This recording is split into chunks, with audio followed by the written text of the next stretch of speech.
Let's say that in 2001, you notice that there's a recession, you want to do something about it, and you start arguing about it.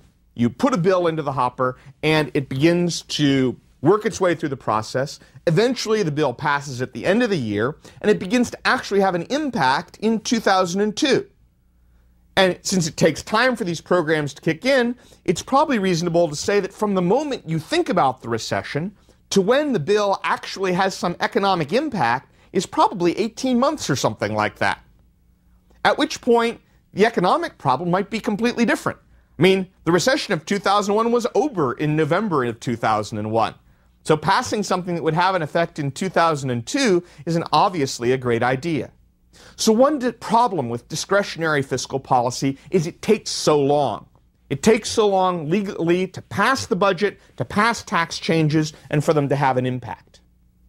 You do end up with these odd situations with discretionary fiscal policy. I'll give you a recent example. Remember that George W. Bush is arguing for tax cuts in the election campaign of 2000. That's when the economy is booming. He's arguing for tax cuts on the grounds that the government has enormous surpluses and is collecting way too much revenue. But then when the tax cuts are actually enacted in 2001, the economy is in a recession. At which point the argument is, well, we need the tax cuts to stimulate the economy out of recession. So the argument for why we should enact discretionary policy was totally different in 2001 than it was in 2002. And in that particular case, it actually worked. The tax cuts that had been argued for in 2000, when they arrived in 2001, arrived at just the right time to help the economy out of recession. But this hardly seems like a sensible way to think about fiscal policy over time, sort of hoping that a year from now you'll have the right policy in effect. Another difficulty with fiscal policy is that fiscal policy can have side effects. And these side effects may be undesirable. If you're running, for example, a loose fiscal policy and you're trying to stimulate the economy, you're going to be probably boosting the budget deficit. It's going to be big tax cuts, perhaps spending increases. The combination of those two leads to a large budget deficit. Now, what happens if you have large budget deficits? Some of the possibilities are that the federal government might be sopping up all the money that was otherwise available for domestic investment. That's not a consequence you want. Or it might be that the extra demand that the government is creating all ends up buying imported products rather than domestic products. And so you're pumping up the economy, but it's not the U.S. economy that's being pumped up, it's the economy of China or India or Mexico, and we're buying imports instead and having a really large trade deficit. Now, obviously, tight fiscal policy has trade-offs too, but my point here is that it's hard to calculate. If you're thinking about a discretionary fiscal policy in a complicated economy, you start having to think about, well, if we do that, what will be the trade-offs in terms of investment? What will be the trade-offs in terms of the trade balance? What will be the trade-offs in terms of this and that? And those are hard questions. Those are legitimately difficult questions in a complicated and intertwined macroeconomy. And in that situation, you might say to yourself, well, let's let the automatic stabilizers work, but let's not go into this sort of swamp of what might happen if we try and enact really large discretionary policies when we're not altogether sure what some of the trade-offs might be. Another difficulty with discretionary fiscal policy is really a political difficulty. And it's the political difficulty with trying to get politicians to enact countercyclical behavior. Since the Great Depression, since the time of Keynes, many economic policymakers have called for the government to take countercyclical fiscal policy. That is, spend in bad times, be tight-fisted in good times. But politically, this is tough. I mean, think about it for a moment. The economy is growing very quickly. Tax money is flooding in. And economists say, don't spend it. Build up a really big surplus. Cut spending, raise taxes. You'll need that someday. That's countercyclical policy. In good times, have a tax increase and a spending cut.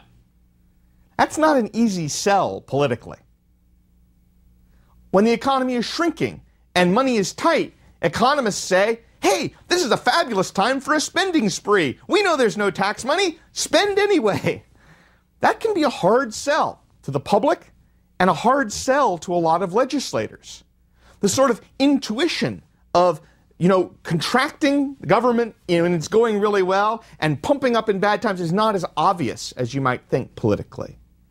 A final issue is that there are monetary policies run by the Federal Reserve. Now, we're going to talk about these in more detail in later lectures, and so I don't want to assume that you know a lot about them now. But I'll just say here that monetary policies and the Federal Reserve managing to increase or reduce interest rates offers an alternative policy for the short-term management of aggregate demand. Specifically, that policy is that the Federal Reserve can reduce interest rates to help stimulate aggregate demand, or the Federal Reserve can increase interest rates to hold down aggregate demand. And so, given that there is this other set of policies, this other set of monetary policies, which can be used in a discretionary way to help increase or decrease aggregate demand, using discretionary fiscal policy is somewhat less attractive. You've got another option, so you don't have to use discretionary fiscal policy. Now again, in a few lectures we'll talk about monetary policy in more detail and exactly how the Federal Reserve carries out those policies. But my basic bottom line is just to let you know that it does have that power to do that in the short run, and as a result, the Federal Reserve can often react more quickly than the government, in terms of the government passing new budgets and new tax legislation. And so often there's a sense that we should let the Federal Reserve handle the short term, let the automatic fiscal stabilizers handle the short term, and then don't use discretionary fiscal policy except in very extreme cases.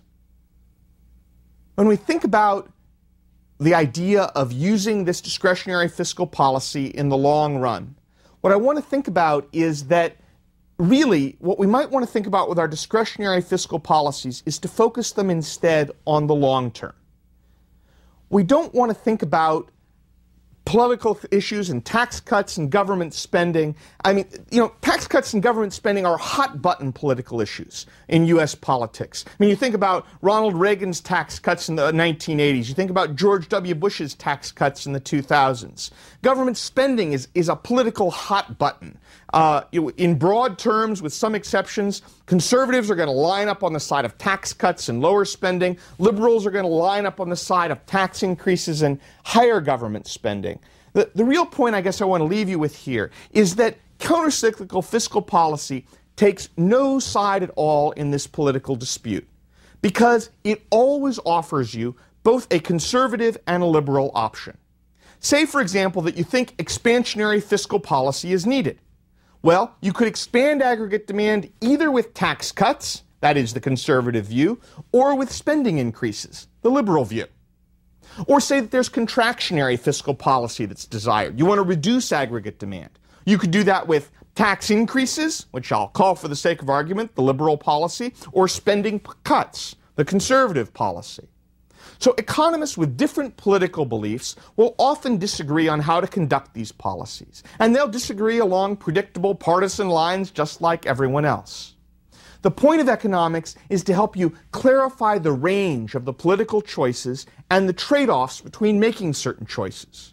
But the political choices themselves remain up to you.